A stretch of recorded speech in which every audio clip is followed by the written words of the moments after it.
Hello everyone, welcome back to Shani dare classes. First of all good morning to everyone. कैसे हैं आप सब? उम्मीद करती हूँ बहुत अच्छे होंगे और पढ़ाई भी अच्छे से कर रहे होंगे। जिसको कोई भी डाउट हो आप सबसे पहले कमेंट में अपने डाउट डाल दिया करिए। जो भी आप पढ़े हैं कोई भी डाउट हो आप डाल दीजिए कमेंट में, मैं देख कर उसको क्लियर कर दूंगी। ठीक है, जैसा कि आप सभी देख रहे हैं यहाँ पे हम एजुकेशन पेपर 2 शिक्षण अधिगम के अति लघुत्तरीय प्रश्न को करेंगे, वेरी शॉर्ट आंसर्स को करेंगे।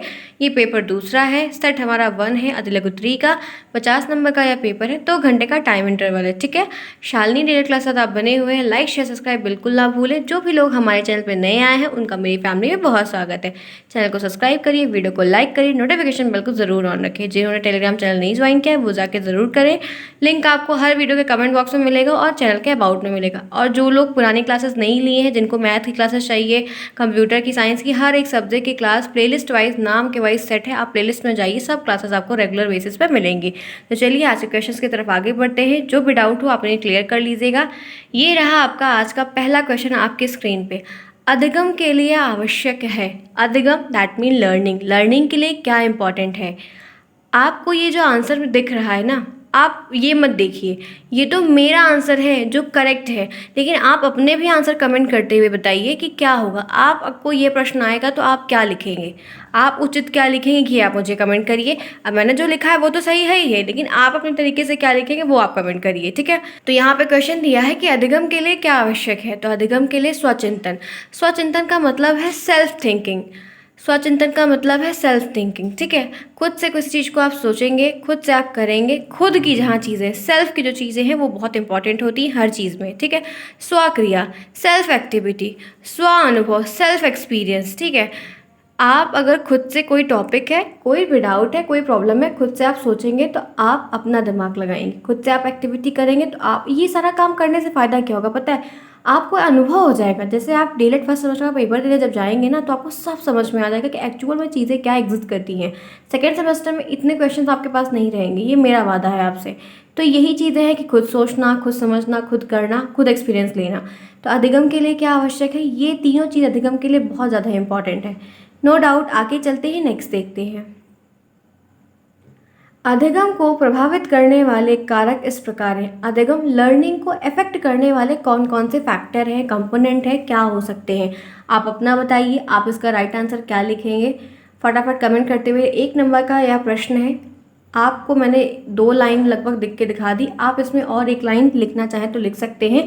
1-2 लाइन, मैक्सिमम 4 से 5 लाइन लिखिएगा, और से ज़्यादा मत लिखिएगा। ठीक है, 1 नंबर का प्रश्न है, बहुत है, इनफ है। ठीक, अब यहाँ पे है कि अधिगम को प्रभावित करने वाले कारक किस प्रकार हैं। जैसे परिपक्वता, दैट मीन मैच्योरिटी, संवेग, दैट मीन इमोशन, मादक पदार्थ का सेवन, ठीक है, तंबाकू, गुटखा और ये अलग अलग चीज़ें। ठीक है, थकान यानी कि जो है आपकी टायर्डनेस। अब यहाँ पे मैंने आपको फैक्टर्स दिखाए, यहाँ पे आपको मैंने 3 4 5 फैक्टर्स दिखाई कि ये फैक्टर अधिगम को प्रभावित करते हैं। कैसे? जैसे कि मैच्योरिटी, आपका दिमाग नहीं डेवलप होगा, आप मैच्योर नहीं होगा। होता है ना कि शरीर बड़ी हो गई लेकिन विकास नहीं हुआ, मानसिक विकास नहीं हुआ, तो आप हरकतें तो वो 5 साल वाले बच्चे ही करोगे ना। गुब्बारा देखोगे, आप 22 साल का बच्चा रहे और गुब्बारा मांगे, कैसा लगेगा आपको? लॉलीपॉप मांगे दिन भर दिन भर, अरे कोई खाते हैं, हम भी, मुझे भी पसंद है, ऐसा नहीं कि नहीं पसंद है, लेकिन ये वो जो छोटे बच्चों का होता है ना कि नहीं मुझे चाहिए चाहिए चाहिए, वो चीज़ अगर कोई करता है तो क्या है, मैच्योरिटी नहीं है, उसके अधिगम में दिक्कत हुई। संवेग है, इमोशंस पे कंट्रोल नहीं है, कभी कुछ, तो ये क्या है, आप लर्निंग में एक बाधा क्रिएट हो रही है। अब आप गलत पदार्थों का सेवन कर रहे हैं तो हमेशा उसी में रहेंगे, कुछ अच्छा नहीं कर पाएंगे। एक तरीका ये भी है, सब खराब हो जाएगा। थकान लग गई हर चीज़ से तो भी आपका अधिगम बढ़िया नहीं होगा। आप इससे सबसे, इसीलिए मैथ की क्लास को हर स्कूल में पहले रखा जाता है, लंच के पहले। क्यों? क्योंकि बच्चे एक्टिव रहते हैं। लंच करने के बाद, गेम खेलने के बाद उनकी जो एनर्जी रहती है वो एकदम थक जाती है, उतनी एनर्जी नहीं है। इसीलिए मैथ की क्लास को और जो टफेस्ट सब्जेक्ट होते हैं उनको पहले लिया जाता है, एकदम अर्ली इन द मॉर्निंग, ताकि बच्चे जो है ना एक्टिव रहे तो उनको समझ में आए। ठीक है, और बीमारी वगैरह है कि आप दिन भर बीमार ही रहेंगे, 1-2 दिन होता है तो ठीक है, आप अक्सर बीमार रहेंगे तो आपका कोई अधिगम नहीं होगा, लर्निंग क्या होगी, कुछ नहीं होगी। तो ये रहा 2-4 पॉइंट में आप इसको बना के लिख सकते हैं। आपसे क्वेश्चन आए तो आप परिपक्वता, संवेग, मादक पदार्थ लिख सकते हैं, तो उसके बाद भी आप लिख सकते हैं कि परिपक्वता रहेगी तो क्या रहेगा, संवेग रहेगा तो क्या रहेगा, थकान होगी तो क्या होगा। ऐसे आप पॉइंट करके भी लिख सकते हैं। ठीक है, नो डाउट। नेक्स्ट देखते हैं। थर्ड क्वेश्चन है, कठिन निवारण किस विषय की पाठ योजना का घटक है, यानी कि कंपोनेंट है। तो राइट आंसर है कठिन निवारण व्याख्यान कौशल का घटक है। ये भी आपके सिलेबस में है, व्याख्यान कौशल। ठीक है, मतलब एक्सप्लेन करना, कठिन निवारण किस विषय की पाठ योजना का घटक है?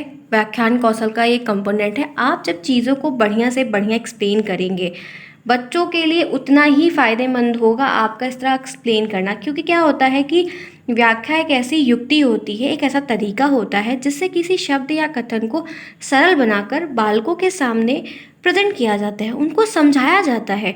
व्याख्या में कठिन शब्दों की जगह पे सरल शब्द को लेते, कोई टफ है एक शब्द दो, जैसे होता है ना कि आप एक जगह पे कई शब्द को यूज़ कर सकते हैं कि सिमिलर मीनिंग आएगी उसकी, ठीक है। तो क्या होता है कि वहाँ पे आप सरल शब्द को ले लो जिससे बच्चे से रिलेट कर पाएँ और समझ पाएँ।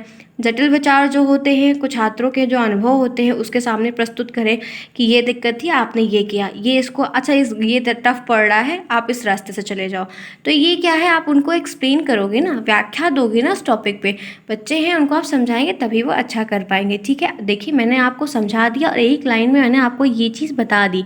अब कभी कभी निवारण से, कठिन से या उपचारात्मक से कुछ भी चीज़ें आए तो आप उसको बना के ऐसे 3 से 4 लाइन मैक्सिमम आप 1 नंबर के प्रश्न में लिख सकते हैं, ठीक है, नो डाउट। आगे देखते हैं नेक्स्ट क्या है। फोर्थ क्वेश्चन ये रहा, प्रश्नोत्तर विधि के 2 लाभ बताइए। 2019 का यह प्रश्न है, प्रश्नोत्तर जो विधि है उसका 2 बेनिफिट क्या है। फटाफट कमेंट करते पहले आप सब बताइए, फिर मैं आपको इसका राइट आंसर बताऊंगी। फोर्थ का राइट आंसर क्या होगा, आप अपने शब्दों में क्या लिखेंगे, ये चीज़ मुझे लिखिए पहले आप सब। आप सभी की जानकारी के लिए बताऊं, बहुत बेसिक से जैसे प्रश्न है वैसे आपको आंसर लिखने, समझना होगा कि क्वेश्चन आपसे क्या पूछ रहा है, क्वेश्चंस के अकॉर्डिंग आप लिखेंगे, ठीक है।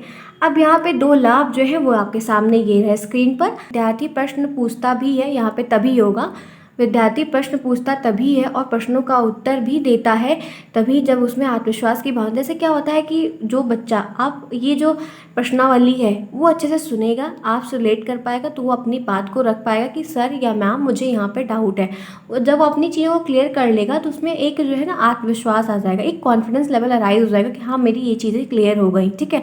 वो प्रश्न पूछेगा तो उसकी दिक्कत जो है वो सॉल्व हो जाएगी, उसका लेवल बढ़ जाएगा, ठीक है। इस विधि द्वारा पाठ में विद्यार्थियों की रुचि और जिज्ञासा बढ़े। इससे क्या होता है कि जो क्वेश्चन अराइज करते हैं तो उनकी क्यूरियोसिटी मेंटेन रहती है, वो सोचते हैं कि अच्छा अब क्या होगा, अब क्या होगा, नेक्स्ट क्या करेंगे, अब इसके आगे क्या करेंगे। जैसे साइंस में लेबोरेटरी में आप जाइए तो सर ये सोल्यूशन डाल लें तो क्या होगा, अच्छा अचानक कभी कभी बच्चे शरारत में ट्राई कर लेते हैं, सर पीछे निकल गए, बच्चों ने ऐसा धमाल कर दिया, ठीक है। तो ये चीज़ें देखने को मिलती हैं, क्यूरियोसिटी बस कर लेते हैं, ठीक है। तो इससे क्या होता है कि उनको ज्ञान प्राप्त करने में बहुत आसानी होती है, क्योंकि सारे क्वेश्चन जब आपके डाउट के रूप में जो भी हैं क्लियर हो जाएंगे तो आपकी दिक्कत तो सॉल्व हो जाएगी ना। ये सॉल्व कैसे हुई, आपने प्रश्न किया, किससे किया, अपने टीचर से किया। तो 2 आप तरीके अपने तरीके से लिख लीजिए। मैं नहीं कह रही हूँ कि आप मेरा आंसर लिखिए, आप बस उस चीज़ को समझ जाइए कि मैंने आपको समझाया था। जब भी आप पेपर में बैठेंगे सेंटर में, अगर आपको 2 पॉइंट भी मेरी बताई हुई चीज़ें याद रहेंगी तो आप अच्छा आंसर राइट कर ले जाएंगे। ये चीज़ मैं आपको समझा रही हूँ, मैं आपको आंसर लिखना नहीं बता रही। आपकी एक सीरीज़ में, आपकी किताबों में मुझसे अच्छा राइट कर दिया गया, लेकिन मैं आपको समझा रही कि वो चीज़ आपको क्लिक कैसे करेगी, ठीक है। आगे देखते हैं नेक्स्ट क्या है। फिफ्थ क्वेश्चन आप सभी के सामने स्क्रीन पर है। खेल पर आधारित 2 शिक्षण विधियों के नाम बताइए। यहाँ पे 2 है, मैंने कई सारी ले ली है, देख लिए, किसी की भी गलत नहीं होनी चाहिए। 2 आएगा तो 2 लिख दीजिएगा, तो मैंने यहाँ पे 4 पास ले लिया है, कोई दिक्कत नहीं है। किंडरगार्टन पद्धति, मॉन्टेसरी पद्धति, डाल्टन और प्रोजेक्ट। अब ये कौन सी पद्धति किसने दी है, ये आपका आज का पहला क्वेश्चन है जो आपको मुझे बताना है, ठीक है। नेक्स्ट चलते हैं, देखते हैं क्या है। अब यहाँ पे है 6th क्वेश्चन आप सभी के सामने। उत्तम शिक्षण अधिगम सामग्री की 2 विशेषताएं लिखिए। उत्तम शिक्षण अधिगम सामग्री, अब यहाँ पे उत्तम शिक्षण सामग्री और बेकार शिक्षण सामग्री से क्या मतलब है, उसकी 2 विशेषताएं लिखनी है। उत्तम का मतलब है उचित, उचित का मतलब यहाँ पे जो आप कोई आपकी सहायता कर सके, ठीक है। इसमें क्या होता है कि एक से अधिक विषय में प्रयोग, आप ऐसी सामग्री को चूज़ करिए जिससे 1 पन 2 काम हो, ठीक है। ऐसा रास्ता अपनाया करिए जिससे 1 पन 2 काम आपका हो जाए उतने ही टाइम में, उतने ही पैसे में, ठीक है। ऐसा अक्सर लोग दिमाग लगाते हैं। कुछ चीज़ें ना आप सोशल से जोड़ के पढ़ा करिए तो वो चीज़ें आप अच्छा आंसर राइट करेंगे। अल्प लागत सामग्री, मतलब आप पढ़ाई के बेस पे जो आप पढ़ रहे हैं या चीज़ें कर रहे हैं, तो ऐसी सामग्री जिसमें कम लागत हो, कम खर्च की सामग्री हो और आपका काम भी सुचारू रूप से हो जाए। ये मत करिए कंजूसी करिए, अरे नहीं ऐसा करना, ऐसा नहीं, वैसा दिमाग सेट करिए कि इतने में मेरा काम हो जाए। तो उत्तम शिक्षण सामग्री से मतलब है कि बेस्ट होनी चाहिए। आपका ऐसा जो मटेरियल होना चाहिए कि आप उसको कई जगह यूज़ कर सकें और आपको पैसा भी बहुत कम खर्च करना पड़े, ठीक है, नो डाउट। आगे चलते ही नेक्स्ट देखते हैं। 7वां क्वेश्चन आप सभी के सामने स्क्रीन पर है। पुनर्बलन कौशल से क्या अभिप्राय है? पुनर्बलन कौशल से क्या अभिप्राय है? आप क्या समझते हैं? तो यहाँ पे आंसर है, पुनर्बलन का अर्थ होता है आंतरिक बल, यानी कि इंटरनल फोर्स, अर्थात छात्रों में शिक्षण प्रक्रिया में रुचिपूर्ण भाग लेने के लिए उन्हें बल देना, अर्थात उन्हें प्रेरित करना। पुनर्बलन का मतलब होता है रेनफोर्समेंट, ठीक है। ये एक ऐसी स्किल होती है कि टीचर को हमेशा मेंटेन करनी पड़ती है। अब आप इतने बड़े हैं, कभी कभी आप नहीं, मैं अपनी व्यक्तिगत बात बता रही हूँ, मुझे भी डिमोटिवेशन हो जाता है चीज़ों को लेकर, क्योंकि ठीक है, मनुष्य हैं हम, सब होता है, लेकिन जब कोई चीज़ होती कि नहीं हम कर लेंगे, तो वो चीज़ होता है। सबसे अच्छा एक बात मैं आपको बता रही हूँ, आपका डीएलएड का फर्स्ट सेमेस्टर का जो रिजल्ट रहेगा, 90% के जब ऊपर आप पाएंगे ना, तो उसकी जो खुशी होगी, कभी उसको रिकॉर्ड करके रखिएगा, देखिएगा क्या खुशी रहती है। सुबह शाम रात चाहे जब रिजल्ट आएगा, उसकी जो मुस्कुराहट आपके फेस पे रहती है, वाकई में बहुत अच्छी होती है। तो वही चीज़ है इंटरनल मोटिवेशन। अब वो उस रिजल्ट से आप खुश रहेंगे, सेकंड में और बेटर करेंगे। तो यही है पुनर्बलन कौशल। अब यही चीज़ आप पढ़ाई में लागू कर लेंगे। आपने कोई चीज़ सीखी, आपको आ गया, आप दोबारा अप्लाई करें। ये सारे टॉपिक इतने बढ़िया होते हैं ना कि आपको किताबी कीड़ा बनने की ज़रूरत नहीं है। मैं किताबी कीड़ा बनने के लिए नहीं कह रही हूँ, मत बनिए, कभी नहीं लिख पाएंगे आप आंसर। टॉपिक समझिए, पुनर्बलन कौशल, रेनफोर्समेंट क्यों करना है, मोटिवेशन क्यों बढ़ाना है, ठीक है। नेक्स्ट देखते हैं क्या है। छोटे बच्चों के लिए बहुत इंपॉर्टेंट होता है, क्योंकि प्राइमरी में छोटे बच्चे, उनको देना पड़ता है, उनको समझाना पड़ता है, नो डाउट। आगे देखते हैं नेक्स्ट 8th क्वेश्चन है, ये क्वेश्चन आपके लिए, इसके लिए मैंने इसका आंसर नहीं लिखा है। संप्रेषण के घटक बताइए। संप्रेषण को इंग्लिश में कम्युनिकेशन कहते हैं, ठीक है। अब आप इसके जो कंपोनेंट है वो मुझे आपको कमेंट करके बताने हैं, कितने हैं और कौन कौन से हैं, उनके नाम आप सभी को बताने हैं, ठीक है। कम्युनिकेशन से क्या अभिप्राय है, ये आप सभी को पता होना चाहिए। कम्युनिकेशन यानी कि बातचीत। अब बातचीत से आप क्या लिख सकते हैं, जाहिर सी बात अपने घर परिवार में सीख रहे हैं, छोटा बच्चा माँ बाप से पहले बातें करता है, ये तमाम चीज़ें आप वहाँ पे लिख सकते हैं। क्या होता है, अपनी बातों को एक माध्यम से दूसरे माध्यम तक पहुँचाना, कम्युनिकेट करना, अपने विचार को फैलाना, ठीक है। नेक्स्ट देखते हैं 9th, संप्रेषण के प्रकार बताइए। ये लो, कम्युनिकेशन का एक और अच्छा क्वेश्चन है कि इसके आपको टाइप बताने हैं। मुझे उम्मीद है कि सभी राइट आंसर देंगे। संप्रेषण के प्रकार बताने, मैं कुछ क्वेश्चन आपको बीच में नहीं बता रही हूँ, आज मैंने कुछ क्वेश्चंस को ऐसे ही सेट किया हुआ है। संप्रेषण के प्रकार बताने हैं आपको, मुझे उम्मीद है कि आपको पता होगा और आप बढ़िया आंसर राइट दे सकते हैं। संप्रेषण के प्रकार क्या हैं, जिन्हें नहीं आएगा कोई बात नहीं, आप, मैं नेक्स्ट बता दूंगी दोबारा, लेकिन फिलहाल भी आपको कमेंट करना है, मैं इसका आंसर आपको नहीं बता रही। नेक्स्ट देखिए, संप्रेषण क्या है, what do you mean by communication, ठीक है। अब देखिए क्या है संप्रेषण। कम्युनिकेशन दो या दो से अधिक व्यक्तियों के बीच मौखिक, लिखित, सांकेतिक और प्रतीकात्मक माध्यम से विचार और सूचनाओं के प्रेषण की प्रक्रिया है। दो बंदे हैं, दोनों बंदों को अपनी बात को लिख कर अगर दे रहे हैं तो, बोल कर बता रहे हैं तो, और संकेत के थ्रू दे रहे हैं तो, या कोई चिन्ह विन्ह दिखा के कर रहे हो तो, अपने विचार और सूचनाओं को प्रेषण कर रहे हैं, प्रेषित कर रहे हैं, दे रहे हैं, बता रहे हैं, फैला रहे हैं, वो प्रक्रिया क्या है, संप्रेषण है। दो लोगों का इम्पॉर्टेंट, बहुत ज़रूरी है होना, ठीक है। यह एक ऐसा तरीका है जिसमें दो या दो से अधिक व्यक्ति के बीच लिखित, मौखिक, सांकेतिक, प्रतीकात्मक माध्यम से विचार और सूचनाओं के प्रेषण की प्रक्रिया को किया जाता है। No doubt. आगे चलते हैं, नेक्स्ट देखते हैं। 11th क्वेश्चन आप सभी के सामने है, फ्रोबल के अनुसार शिक्षण क्या है। फ्रोबल किंडरगार्टन जो पद्धति इन्होंने ही दी थी, ठीक है। ये क्वेश्चन आया है, कई बार आया है। फ्रोबल के अनुसार शिक्षण क्या है, बालक कार्य करके ही सीखते हैं और क्रिया द्वारा सीखना स्थायी सीखना है। ये बात किसने कही, फ्रोबल साहब ने कही है। आपको क्वेश्चन जो है ये भी दे देगा और ये भी नाम पूछ लेगा। ध्यान रखिएगा, एक क्वेश्चन दो तरीके से पूछ सकते हैं। बालक के कार्य करने के जो तरीके होते हैं वह स्थायी होते हैं, सही बात है। आप कोई चीज़ कर लीजिए एक बार तो आपको वो चीज़ नहीं भूलेगी, इन कंपैरिजन टू आपको कोई बताए कि अरे ऐसे कर लेना, ऐसे कर लेना, ऐसे कर लेना, ठीक है। तो यही है कि बालक कार्य करके ही सीखते हैं और क्रिया द्वारा सीखना एक परमानेंट सीखना होता है, एक परमानेंट लर्निंग होती है, नो डाउट। नेक्स्ट, भ्रमण विधि के दो लाभ बताइए। घूमने से क्या फ़ायदा है, आप सभी को पता है, बहुत अच्छा आंसर राइट आप सब कर सकते हैं, इसकी कोई दिक्कत की बात नहीं है। कुछ क्वेश्चन अपने तरीके से बनाकर लिखे जाएंगे तो ज़्यादा अच्छा रहेगा, ठीक है। यह विधि पर्यावरणीय अध्ययन की निरस्ता को दूर करने के लिए बहुत अच्छी होती है, आकर्षक होती है। इससे क्या होता है कि आप इन्वायरमेंट के बारे में जानते हैं। ये ज़रूरी नहीं है कि इन्वायरमेंट के बारे में बहुत जगह घूमने जाते हैं, जहाँ से लैब वैब में ले जाया जाता है बड़ी बड़ी जगह पे, या वर्कशॉप वगैरह लगा रहता है वहाँ ले जाते हैं, एक्सपेरिमेंट में ले जाएंगे, एग्जीबिशन में ले जाएंगे, तो साइंस वाइंस से रिलेटेड बहुत रहता है। ऐसा कुछ नहीं है कि सिर्फ इन्वायरमेंट के बारे में जानो, चिड़िया पक्षी पेड़ के बारे में ही जानिए आप सब, ठीक है। इस विधि से बालक सामाजिक वातावरण, ये बहुत अच्छा है। आप जब बाहर निकलेंगे ना तो समाज को देखेंगे, समाज क्या है, समाज को समझेंगे। आप भी समाज के एक नागरिक हैं, वैसे समाज में क्या है रूल, क्या है रेगुलेशन, क्या कैसे सोच है, ये सारी चीज़ें आपको इस भ्रमण विधि के द्वारा पता चलती है। नो डाउट, किसी को कोई डाउट नहीं होना चाहिए, जिसको भी है आप क्लियर करके मुझसे पूछ सकते हैं। 13 ये रहा, कार्यशाला का मूल सूत्र क्या है? कार्यशाला का मूल सूत्र क्या है? उद्देश्य प्राप्ति के लिए आपस में मिलजुल कर सहयोग भावना से कार्य करना। कार्यशाला का मतलब होता है वर्कशॉप, ठीक है। आपको कोई काम दिया गया, कोई प्रोजेक्ट है स्कूल की तरफ से दिया गया है, आप उस पर मिलजुल के काम करो। 10 लोग एक प्रोजेक्ट पे काम करेंगे तो 10 दिमाग वहाँ पे यूटिलाइज होगा, फिर जिसका बेस्ट रहेगा उसको आप अप्लाई करके काम हो सकता है। किसी में कुछ त्रुटि रहे, किसी में कुछ, लेकिन होता है एट द एंड आपका काम तो हो जाएगा। तो वही चीज़ है कि उद्देश्य प्राप्ति यानी कि अपने ऑब्जेक्टिव को पाने के लिए आपस में मिलजुल कर, शेयरिंग अदर्स का जो वर्ड है बहुत बढ़िया है, ठीक है, नो डाउट। नेक्स्ट देखते हैं 14 क्वेश्चन आप सभी के सामने, भाषा शिक्षण की बताएं कौन कौन से। ये क्वेश्चन होगा यहाँ पे, भाषा शिक्षण के कौशल बताइए कौन कौन से हैं। भाषा शिक्षण में कितने कौशल है? ये हिंदी में प्रश्न आता है, आपके शिक्षण में भी आएगा, ठीक है। हिंदी में वैसे ज़्यादा पूछा जाता है, शिक्षण में दिया था तो मैंने ले लिया कि कौशल का टॉपिक आपके शिक्षण में है। तो वाचन कौशल, श्रवण कौशल, पठन कौशल, लेखन कितनी है? टोटल 4, ठीक है। ये आएगा, ध्यान रखिएगा, बिल्कुल भी ऐसे प्रश्न किसी के गलत नहीं होने चाहिए। नेक्स्ट देखिए, अब बारी है आपकी।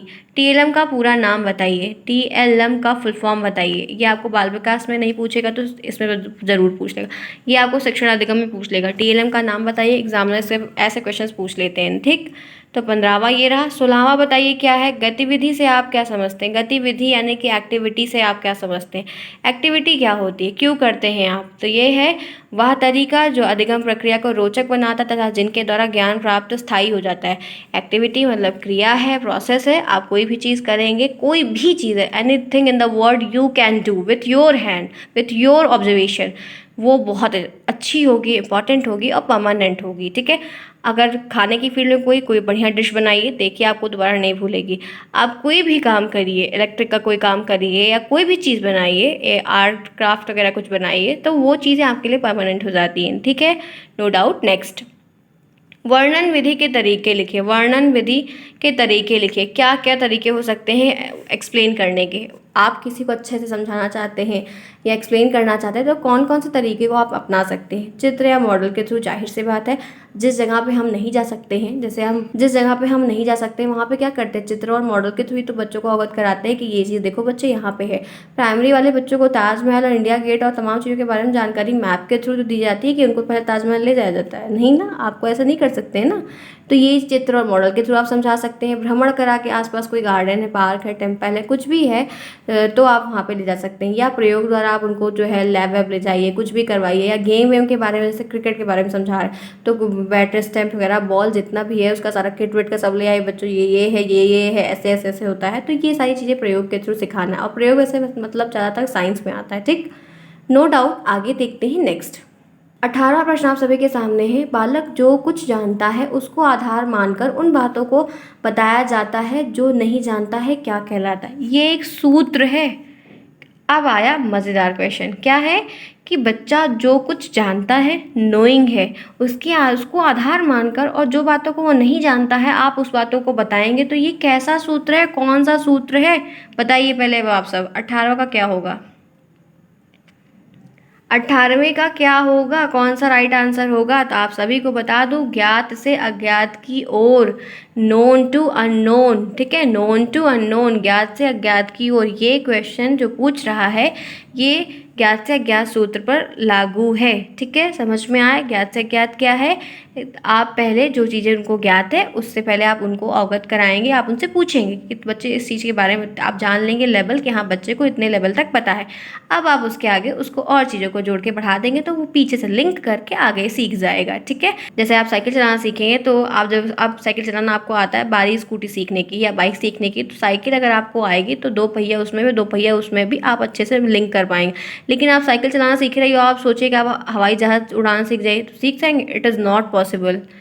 आगे चलते हैं नेक्स्ट। किस शिक्षण सूत्र के अंतर्गत पहले किसी तथ्य की जानकारी अल्प रूप में दी जाती, फिर उसी तथ्य की जानकारी अंश के रूप में दी जाती? कौन सा सूत्र है? कोई शिक्षण सूत्र है, बताइए कौन सा होगा जिसमें आप पूरा एक बार में फटाफट समरी के रूप में बता दीजिए, बाद में फिर क्या करिए एक एक टॉपिक अंश अंश करके बताइए, उसका अलग अलग छोटा छोटा हिस्सा करके बताइए। तो बताइए क्या होगा, कौन सा सूत्र अप्लाई करेंगे? बताइए, आप सभी का कमेंट में देखती हूँ क्या है, बताइए। तो 19वें का राइट आंसर क्या होगा? पूर्ण से अंश की ओर, पूर्ण से अंश की ओर। कंप्लीट पहले बता देंगे, एक स्ट्रक्चर, ढांचा, तो ये सब दिखा देंगे। उसके बाद एक एक टॉपिक, एक एक पिलर आप उसको क्लियर करके बताएंगे, अब ये, अब ये, अब ये, नेक्स्ट ये। नो डाउट, आगे चलते हैं नेक्स्ट। सरल से जटिल की ओर शिक्षण सूत्र समझाइए। बहुत अच्छा प्रश्न है। सरल से जटिल, सरल यानी कि बहुत इजी, जटिल यानी कि कठिन, इजी से आगे कठिन की तरफ। इस शिक्षण सूत्र के अनुसार बालक को विषय पढ़ाते समय पहले सरल पाठ पढ़ाएं जाए। जो इजी चैप्टर होते हैं उनको सरकार भी पहले रखती है। एससीईआरटी के अकॉर्डिंग बुक्स में पहले इजी चैप्टर्स को रखा जाता है, फिर टफ को। ठीक है, पहले आपको बेसिक मैथ में जोड़ घटाना गुणा सिखाया जाएगा, ना कि आपको बड़े बड़े क्वेश्चंस। ठीक है, तो बाद में कठिन पाठ पढ़ाया जाता है। जैसे फूलों के भागों का वर्णन करने से पहले हम उनको क्या करेंगे, हम बालक को फूल के बारे में जानकारी देंगे। हम उनको जो है उनके भाग के बारे में बताने लगेंगे, ये पेटल है, ये एंथर है, फिलामेंट है, एक्सेट्रा एक्सेट्रा, तो वो कुछ नहीं आएगा। आप पहले पूरा फूल दिखा दी, फिर धीरे धीरे करके एक एक चीज़ को बताते चलिए। तो यहाँ पे सरल से जटिल की ओर इस सूत्र के अनुसार बालक को विषय को पढ़ाते समय पहले सरल बातों को बताना चाहिए, फिर कठिन बातों को। ठीक है, ताकि वो अच्छे से समझ पाएगा। आप टफ चीज तुरंत उसके सामने परोस दोगे तो डर जाएगा बच्चा ना, भाग जाएगा, अरे नहीं आ रहा है यार, समझ में ही नहीं आ रहा है, पता नहीं कोई क्या पढ़ा रहा है। आप उनको जो है थोड़ा हंसी मजाक के थ्रू पढ़ाइए, तो देखिए बच्चे से ये सारी चीज़ें आपको इसलिए पढ़ाई जाए क्योंकि प्राइमरी में जाने के बाद ना टीचिंग जो करने गया होगा वो मेरी बात को जरूर समझेगा। इतना इरिटेट कर देते हैं बच्चे उस समय, लेकिन बहुत अच्छा लगता है। वो टाइम पीरियड बहुत बढ़िया होता है कि मतलब कैसे उनको समझाना, ये सारी चीज़ जब आप पढ़े रहेंगे तभी अप्लाई कर पाएंगे। रही बात की बात, नेक्स्ट 21वां है, कौन सा शिक्षण सूत्र गेस्टाल्ट मनोविज्ञान पर आधारित है? फटाफट कमेंट करते हुए बताइए, मुझे सभी का कमेंट चाहिए। बहुत अच्छा प्रश्न है। आप सभी बताइए राइट आंसर का क्या होगा। तो आप सभी को बता दो, पूर्ण से अंश की ओर। गेस्टाल्ट मनोविज्ञान का जो सूत्र है वो पूर्ण से अंश के पहले पूरा, फिर आधा आधा, एक एक हिस्सा करके। ठीक है, कौन सा शिक्षण सूत्र गेस्टाल्ट पर है? तो पूर्ण से अंश की ओर। ठीक है, नेक्स्ट चलते हैं, नेक्स्ट क्वेश्चन देखते हैं। यहाँ पे 22वां प्रश्न आपके सामने है। इस उद्यान के बालक पौधे, जो पौधे हैं वो बालक है, पाठशाला बगीचे को कह रहा है और माली को शिक्षक कह रहा है। या कथन किसका है, किसने दिया है? बताइए 22वें का राइट आंसर क्या होगा कि कोई एक बगीचा है, उसमें जो पौधे हैं वो क्या है, बालक हैं। जो बगीचा पूरा है वो क्या है, स्कूल है। और जो माली है वो क्या है, टीचर है। तो यह कथन किसने दिया है, किसका कथन है, किस पे बेस्ड है? बताइए फटाफट बताइए राइट आंसर क्या होगा। 22 का राइट आंसर क्या होगा? आप सभी की जानकारी के लिए बता दूं, आपको पता है फ्रोबेल साहब ने कहा था ना, किंडरगार्टन विधि जो है ये उन्हीं का कथन है, उन्हीं ने इसको कहा है। ठीक है, नो डाउट, आगे चलते हैं, नेक्स्ट देखते हैं। 23वां प्रश्न आपके सामने ये रहा, बाल केंद्रित शिक्षा से क्या समझते हैं, क्या अभिप्राय है? चाइल्ड सेंटर टीचिंग, मैंने इंग्लिश में बता दिया, आपको मुझे कमेंट करके बताना है। फिर भी मैं आपको बता रही हूँ, बाल केंद्रित शिक्षा का मतलब है बच्चे को बीच में रखना, बच्चे को अपनी मर्जी से काम करने देना, उनको आगे सर्वोपरि रखना। मतलब ये नहीं कि आप जाओ क्लास में और अपना सारा रूल रेगुलेशन लगा कर उनमें थोपो, नहीं, उनकी भी सुनो कि वो क्या पूछना चाहते हैं या क्या पढ़ना चाहते हैं, क्या दिक्कत है। तो ये चीज़ है चाइल्ड सेंटर। आजकल जो शिक्षा चल रही है वो बाल केंद्रित है। ठीक है, नो डाउट, आगे देखते हैं नेक्स्ट। 24वां प्रश्न आप सभी के सामने है, शिक्षण कौशल से आप क्या समझते हैं? शिक्षण कौशल से आप क्या समझते हैं? काफ़ी बढ़िया प्रश्न है। शिक्षण कौशल से आप क्या समझते हैं? शिक्षण कौशल शिक्षक व्यवहार से संबंधित वह स्वरूप है जो कक्षा की अंतः क्रियाओं को उन विशिष्ट परिस्थितियों को उत्पन्न करता है जो शैक्षिक उद्देश्य को प्राप्त करने में सहायक होते हैं और छात्रों को सीखने में सुगमता प्रदान करते हैं। शिक्षण कौशल वो होता है जो शिक्षक के व्यवहार को टीचर के बिहेवियर से रिलेटेड होता है, एक स्वरूप आपके सामने रखता है और कक्षा की जो इंटरनल एक्टिविटीज़ होती है उनमें एक ऐसी कंडीशंस को राइज कर देता है जो शैक्षिक उद्देश्य को अपने एम तक पहुंचने के लिए बहुत ही हेल्पफुल होते हैं और बच्चे सीखते भी बहुत आसानी से हैं। यही होता है शिक्षण कौशल। ठीक है, नो डाउट, आगे चलते हैं, ध्यान से समझिएगा मैं आपको क्या समझा रही हूँ। ठीक, 25वां प्रश्न आपके सामने है, डैट का पूरा नाम लिखिए। फुल फॉर्म डैट का बताना ये मैं आपको नहीं बताऊंगी, एग्जामिनर आते हैं वो पूछ लेते हैं और एग्जाम में भी आएगा। नो डाउट मैं आपको बताऊंगी, नहीं आप मुझे बताएंगे। नेक्स्ट देखते हैं, बीआरसी का पूरा नाम क्या है? बीआरसी का पूरा नाम क्या है? बताइए बीआरसी का पूरा नाम क्या है? बीआरसी का पूरा नाम बालक संसाधन केंद्र। क्या है? बालक, मैं लिख दे रही हूँ, ध्यान से देख लीजिए जिसको नहीं पता होगा। बीआरसी का फुल फॉर्म है बालक संसाधन, ठीक है, संसाधन केंद्र। क्या है? बालक संसाधन केंद्र। ठीक है, नो डाउट, आगे चलते हैं, नेक्स्ट देखते हैं। 27वां प्रश्न है, राज्य शिक्षा संस्थान कहाँ है? कि आपको मुझे बताना है कि राज्य शिक्षा संस्थान कहाँ है। लखनऊ, आगरा, कानपुर, बनारस। बताइएगा कहाँ पे है। कई सारे ऑप्शन हो सकते हैं। राज्य शिक्षा संस्थान कहाँ है ये आपको बताना है। 28वां प्रश्न आपके सामने है, राज्य तकनीकी संस्थान कहाँ है ये भी आपको मुझे बताना है। राज्य तकनीकी संस्थान कहाँ है, प्रश्न आ जाएगा, ध्यान रखिएगा। और 29वां प्रश्न भी आपको बताना है, एनसीईआरटी का पूरा फुल फॉर्म आपको बताना है। ठीक है, मैंने आपको आज कई क्वेश्चंस दिए हैं जो आपको मुझे कमेंट करके बताने हैं, नो डाउट। नेक्स्ट देखते हैं, अधिगम अनुभव के प्रकार बताइए। अधिगम अनुभव के कितने प्रकार हैं ये बताना है। तो इसके 3 प्रकार आपके सामने हैं, ज्ञानात्मक, भावात्मक, क्रियात्मक। ठीक है, अधिगम अनुभव के क्या प्रकार है, 3 प्रकार है, ज्ञानात्मक, भावात्मक, क्रियात्मक। आगे देखते हैं, प्लेवे पुस्तक के लेखक कौन है। प्लेवे एक पुस्तक का नाम है, उसके लेखक कौन है। राइट आंसर है हेनरी कार्डवेल कुक। क्या है, हेनरी कार्डवेल कुक, उन्होंने इसको लिखा था। ठीक है, नो डाउट। नेक्स्ट, फिर यहाँ पे 32वां प्रश्न है, अन्वेषण विधि का अर्थ क्या है। अन्वेषण विधि का, पहले आप सब बताइए अन्वेषण का मतलब क्या होता है, तो ये विधि आपको अच्छे समझ में आएगी, आप किस विषय में इसको लगाएंगे। तो 32वां मैं बता दूं, अन्वेषण का मतलब होता है खोज। क्या होता है, खोज करना। ठीक है सर, आपका अन्वेषण का मतलब होता है खोज करना, खोज विधि। खोज विधि साइंस से वैसे ज़्यादा यूज होती है, साइंटिफिक के क्षेत्र में, वैज्ञानिकी के क्षेत्र में। तो अन्वेषण विधि का मतलब होता है किसी चीज़ की जांच पड़ताल करना, खोज करना कि अब क्या होगा, कैसे करेंगे, ये काम कैसे होगा। खोज विधि को इस्तेमाल करके चीज़ों को करना, ये अन्वेषण विधि के अंतर्गत आता है। ठीक है, क्लियर है, नो डाउट। आगे देखते हैं, 33वां प्रश्न यहाँ पे है कि शिक्षक केंद्रित विधि कौन सी है। तो यहाँ पे इसका मतलब ये है कि जिसमें ऐसी विधि जिसमें टीचर सर्वोपरि है, बच्चों की इन्वॉल्वमेंट पहले ना आए, पहले टीचर की इन्वॉल्वमेंट आए, वो सारी चीज़ों को अपने अकॉर्डिंग करवाएं, बताएं, बच्चों की थोड़ा कम सुने, पहले अपनी सारी चीज़ कर दे उसके बाद करें। तो इसमें जिसमें शिक्षक सर्वोपरि रहता है वो शिक्षक केंद्रित विधि होती है। ठीक है, नो डाउट। आगे देखते हैं, नेक्स्ट 34वां प्रश्न आपके सामने, एक अच्छे शिक्षक, एक अच्छे अधिगमकर्ता की प्रमुख विशेषता क्या होती है। अधिगमकर्ता का मतलब चीज़ों को बताना, सलाह देना, रास्ता दिखाना, हाथ पकड़ के आगे चलवाना। तो अधिगम में व्यक्ति संपूर्ण रूप से शारीरिक मानसिक विकास में हेल्प करे, उनका पूरा विकास हो, पूरा सब कुछ सम्मिलित रहे, जिसमें उनका पूरा कंप्लीट डेवलपमेंट हो। एक विशेषता ये है कि उनके बच्चों का करवाना और होल डेवलपमेंट करवाना। ठीक है, पूरा रास्ता दिखाना, गलत रास्ते पर ना, गलत उनको विचार धारणा से दूर करना। ठीक है, नो डाउट। नेक्स्ट देखते हैं, अधिगम है, 35वां प्रश्न है, अधिगम क्या है। अधिगम एक मानसिक क्रिया है, एक मेंटल एक्टिविटी है। लर्निंग क्या है, वो एक मेंटल एक्टिविटी है। एग्जामिनर का क्वेश्चन है ये, एग्जामिनर जो आते हैं वो पूछते हैं। ठीक है, नो डाउट। नेक्स्ट देखते हैं, शिक्षण अधिगम के सिद्धांत कौन कौन से हैं ये आपको मुझे बताना है, मैं आपको नहीं बताऊंगी। ये शिक्षण अधिगम के सिद्धांत कौन कौन से हैं ये मुझे आपको बताना है, ये आपको मुझे बताना है। ठीक है, शिक्षण अधिगम के सिद्धांत कितने हैं ये आपको मुझे कमेंट करके बताना है, नो डाउट। आगे चलते हैं, नेक्स्ट देखते हैं, 36वां प्रश्न आप सभी के सामने है, शिक्षण सूत्रों की संख्या कितनी है। मैंने आपको पढ़ाया है, आप लोग मुझे बताएंगे कितने हैं, मैं आपको नहीं बताऊंगी। ठीक है, नेक्स्ट देखते हैं, 38वां प्रश्न आपके सामने ये रहा, श्रव्य सामग्री की विशेषता बताइए। श्रव्य मतलब सुनना, दृश्य मतलब देखना, ऐसी सामग्री जिसमें आप सुन सके, देख सके, उसकी क्या क्वालिटीज होती है।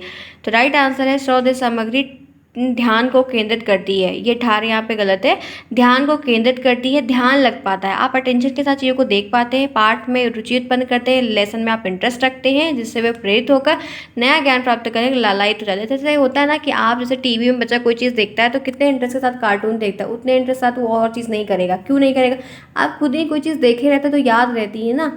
तो वही चीज़ है कि जैसे आजकल तो उस क्लास में जो है स्मार्ट बोर्ड लग गया, इसीलिए लग गया कि बच्चे जब चीज़ों को देखे रहेंगे तो वो चीज़ें विजुलाइजेशन बहुत बढ़िया होता है, उससे समझ में अच्छा आता है और इंटरेक्ट भी रहते हैं बच्चे, तो समझ जाते हैं। यही चीज़ है, इन विधियों का यही इस्तेमाल आज के स्कूल में, यही तो मॉडर्नाइजेशन है। नेक्स्ट देखते हैं क्या है, श्याम पट लेखन करते समय क्या सावधानी है। जब आप ब्लैक बोर्ड पर लिख रहे हैं तो क्या क्या आपको ध्यान रखना चाहिए। अच्छी लिखावट हो, लेखन में स्पष्टता हो, आप साफ साफ लिखें, क्लियर लिखें, अक्षर आपके सुडौल हों, बड़े भी हों छोटे भी हों, बड़े अक्षर भी लिखना है, छोटे अक्षर भी लिखना है, कहाँ पे बड़े का इस्तेमाल करना है, कहाँ पे छोटे का इस्तेमाल करना है, कहाँ पे मात्रा का इस्तेमाल करना, बाईं से दाईं ओर लिखना चाहिए। लिखने के बाद आपको साइड में खड़े हो जाना चाहिए, तक बच्चे लिख नहीं लेते तक मिटाना नहीं चाहिए, पूछ लेना चाहिए, सब कुछ ये सारी चीज़ें आप इस क्वेश्चन में लिख सकते हैं। ठीक है, नेक्स्ट देखते हैं, निदानात्मक और उपचारात्मक शिक्षण में क्या अंतर। निदानात्मक उपचारात्मक शिक्षण में क्या अंतर है, बहुत बढ़िया प्रश्न है। आपको बता दूं, निदानात्मक शिक्षण द्वारा व्यक्ति की कमियों और कारणों की खोज होती है। आप अगर किसी की प्रॉब्लम करना, आप किसी की प्रॉब्लम को सॉल्व करना चाहते हैं तो प्रॉब्लम तो पता होनी चाहिए ना। आप क्या सॉल्व करोगे उसको, आर्थिक है, धार्मिक है, सामाजिक है, पता नहीं क्या प्रॉब्लम है। जब आपको प्रॉब्लम पता होगी तो वो निदान होगा। फिर आप उपचारात्मक में है कि व्यक्ति की कमियों को विभिन्न प्रकार के उपायों को द्वारा दूर करना। आपको प्रॉब्लम पता है तो आप डिफरेंट डिफरेंट सोल्यूशन, ये अच्छा ये कर लो, अच्छा ये कर लो, अच्छा ये कर लो, ये बेस्ट है, वो बेस्ट है। तो ये क्या है, पहले आप प्रॉब्लम को जानना, तो प्रॉब्लम को जानना निदान है, फिर उसका उपचार कर देना, उसको सोल्यूशन दे देना, प्रॉब्लम दूर कर देना क्या है, उपचार कर देना। क्लियर है बात, समझ में आई कि कोई भी डाउट नहीं होना चाहिए। नेक्स्ट देखते हैं, फिर यहाँ पे है प्रेरणा के कितने प्रकार हैं। प्रेरणा के कितने प्रकार हैं? राइट आंसर है 2 प्रकार है, शाब्दिक अशाब्दिक। अशाब्दिक प्रेरणा भी होती है, शाब्दिक प्रेरणा। यहाँ पे शाब्दिक प्रेरणा से मतलब है कि आप उसको शाबाशी देना, वाह बेटा बहुत अच्छा, कीप इट अप, और अच्छा करो, ठीक है, तो ऐसा हो गया। अशाब्दिक का मतलब है जैसे यहाँ पे है आप उसको गिफ्ट दे दो, किसी चीज़ के लिए उसको प्राइज़ दे दो, तो ये सब क्या है, ये अशाब्दिक हो जाता है ना, कि आप उसको प्राइज़ दे दो, उसके साथ प्राइज़ कर दो कुछ भी, तो ये चीज़ शाब्दिक और अशाब्दिक के अंतर्गत आती है। क्लियर है? मैंने सब कुछ क्लियर बता दिया। नेक्स्ट देखते हैं क्या है। Thanks for watching. आज की क्लास यहीं तक। हमने टोटल देख सकते हैं आप 41 क्वेश्चंस को किया, ठीक है। शिक्षण अधिगम की आज इस क्लास में हमने टोटल 41 क्वेश्चंस को किया है, ठीक। अब आपको जो क्वेश्चन मैंने पूछा है वो आपको मुझे कमेंट करके बताने। मैंने आसान से क्वेश्चंस पूछा, पढ़ाया भी है, ठीक है। बिल्कुल भी मैं चाहती हूँ कि सभी लोग उसका कमेंट करें। अगर ये वीडियो अच्छा लगा है चैनल को सब्सक्राइब करिए, वीडियो को लाइक करिए, दोस्तों में शेयर करिए। हम शाम को 6 बजे फिर एक नई क्लास के साथ मिलेंगे, आप सभी आइएगा। तब तक के लिए take care and always keep smiling. Bye bye.